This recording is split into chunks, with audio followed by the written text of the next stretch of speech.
1 Samuel chapter 30. David's strength was in God.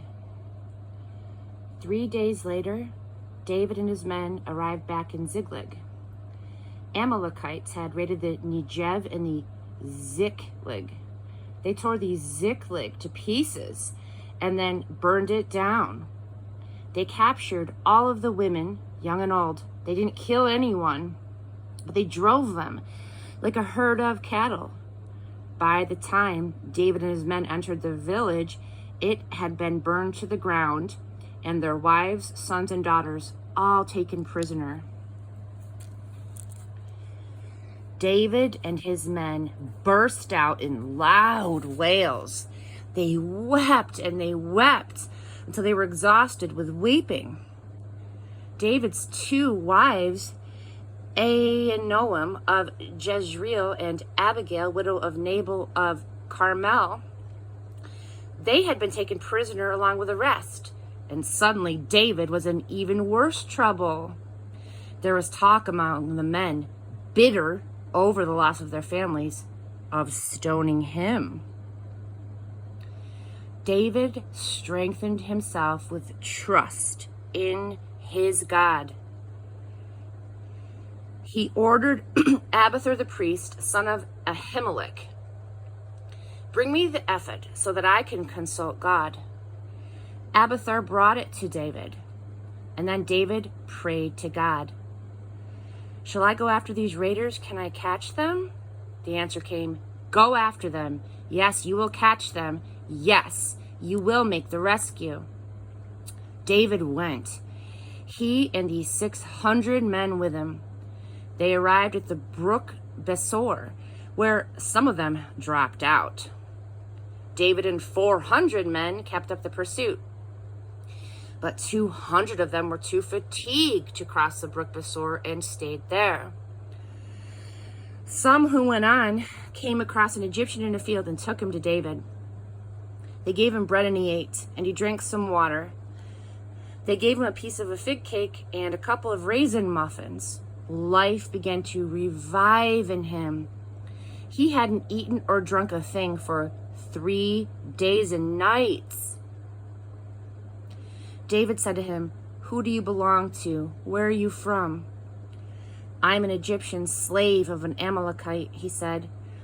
"My master walked off and left me when I got sick. That was 3 days ago. We had raided the Negev of the Kerethites of Judah, and of Caleb. Ziklag we burned." David asked him, "Can you take us to the raiders?"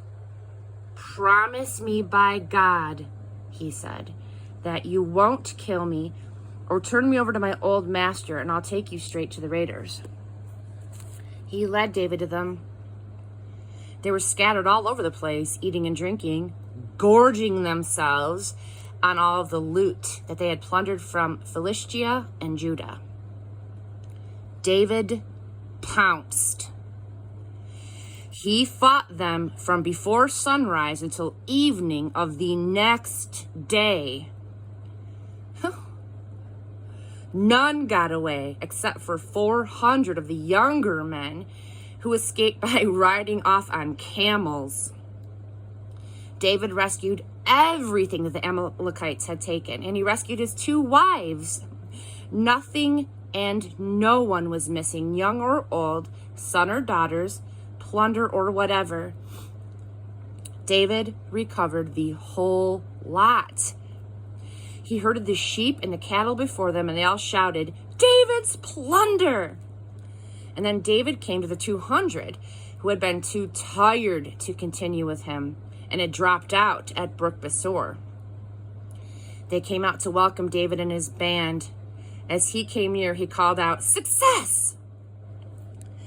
But of the mean-spirited men who had marched with David, the rabble element objected. "They didn't help in the rescue. They don't get any of the plunder that we recovered. Each man can have his wife and children, but that's it. Take them and go."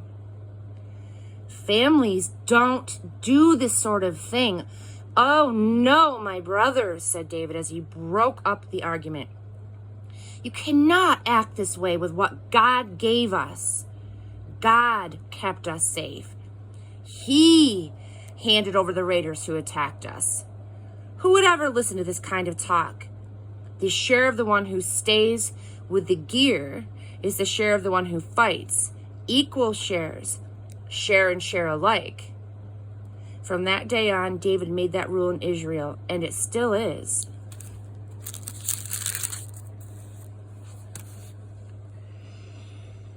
On returning to Ziklag, David sent portions of the plunder to the elders of Judah, his neighbors, with a note saying, "A gift from the plunder of God's enemies." He sent them to the elders in Bethel, Ramoth, Negev, Jatir, Arer, Sifmith, Eshtemoa, Rakel, Jeremielite cities, Kenite cities, Hormah, Borashan, Athak, and Hebron, along with a number of other places David and his men went to from time to time. Chapter 31, Saul and Jonathan, dead on the mountain. The Philistines made war on Israel. The men of Israel were in full retreat from the Philistines, falling left and right, wounded on Mount Gilboa. The Philistines caught up with Saul and his sons. They killed Jonathan, Abinadab, and the Malchishua, Saul's sons, and Malchishua. The battle was hot and heavy around Saul. The archers got his range and wounded him badly. Saul said to his weapon bearer, "Draw your sword and put me out of my misery, lest these pagan pigs come and make a game out of killing me." But his weapon bearer would not do it. He was terrified. So Saul took the sword himself and fell on it. When the weapon bearer saw that Saul was dead, he too fell on his sword and died with him. So Saul, his 3 sons, and his weapon bearer, the men closest to him, died together that day. When the Israelites in the valley opposite and those on the other side of the Jordan saw that their army was in full retreat and that Saul and his sons were dead, they left their cities and they ran for their lives. The Philistines moved in and occupied the cities.